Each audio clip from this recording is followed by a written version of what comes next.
ఇది మొక్కుతుమ్మిడితిగా సంస్కృతిలో క్షీరవర్ధిని జీవంతి అని పిలుస్తారు. కొందరు తల్లులకు అనగా డెలివరీ అయినాక వాళ్ళకు పాలు అనేటివి సరిగ్గా పడవు, అంటే చనుబాలు అనేటివి రావు.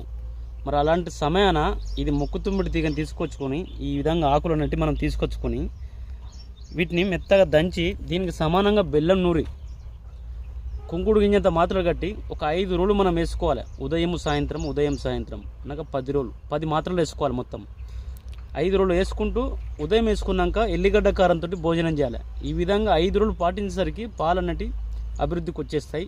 క్షీణించిపోయిన రక్త మాంసాలు కూడా అభివృద్ధి జరుగుతాయి. రక్తం కూడా ఎక్కువగా మనకు తయారవుతుంది. దీనివల్ల ఎలాంటి సైడ్ ఎఫెక్ట్ అనేది ఉండదు. ఫుల్ వీడియో మన ఛానల్లో ఉంటుంది. దీని గురించి వివరణ మొత్తము ఒక 10 బిట్స్గా ఛానల్లో ఉన్నాయి.